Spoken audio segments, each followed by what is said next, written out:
You're hiring out of desperation, aren't you? Your staff is leaving, your schedule's a mess, and you just need a warm body to fill the seat. So you rush the interview, you ignore the red flags, and then 6 months later, you're right back here, firing a bad hire and wondering why you can't find any good help. Let's stop the bleeding. Today, I'm going to give you my 5-step hiring filter. This is not about finding a warm body. This is about building a bulletproof team that builds your business for you. Make sure you watch to the end because I have a giveaway that you wouldn't want to miss. So let's get to work. Step number 1, the culture shock application. When you check resumes, what do you look at? I don't consider resumes as much as I do before. Because let's face it, resumes are just polished lies. I don't really care where they went to school. I care about who they are. When I look at resumes, I look at if they will fit our culture. Do they have proper punctuation? Do they have proper capitalization? Do they remember to take out the brackets in those templates of resumes that they use? I can't tell you how many times I've seen resumes that will have a bracket, insert job here. Once I see those in the resume, I cross them out automatically. Because if they cannot be thorough in their resume and that's their best foot forward, then we have a problem.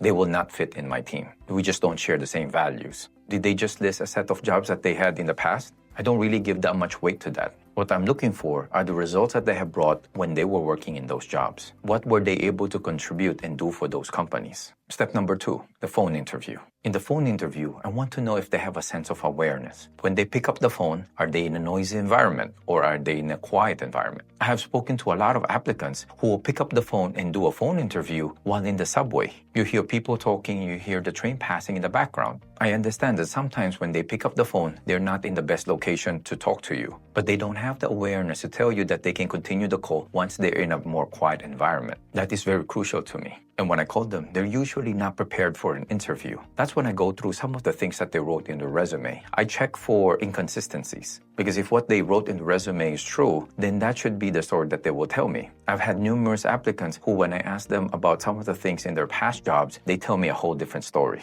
Step number 3, the group interview or our stress test scenario. For the applicants who have passed step 1 and step 2, we invite them to our clinic to do a group interview. When they're in person, we look for a few things. One of the things that we look for is how they act when they're not being observed. As soon as they come into the clinic, we're already observing them. How did they greet the receptionist? Did they acknowledge everybody else who was there? When they're filling out the paperwork, what was their posture? While they're waiting for the interview to start, what were they doing? I've had applicants who, while waiting for the interview to start, they'll slouch over like halfway lying down already, as if they're gonna go to bed. Now, I'm not here to tell you if that is right or wrong. But I suggest that you ask yourself, is that in line with your values? Is that in line with your company culture? If it is, then it can be a great fit. But if it's not, then it's not going to be a good fit. And during the group interview, we like role-playing. I want to see how people talk when they're with other people. There's going to be a little bit of a competition. Do they stand out or do they shy away? How do they respond when somebody else is talking? These are the nuances that you won't see if you do a one-on-one interview. If you found this video helpful so far, I invite you to subscribe to our channel so we can continue creating videos to help you grow your business. Step number 4 is a one-on-one interview or a culture fit interview.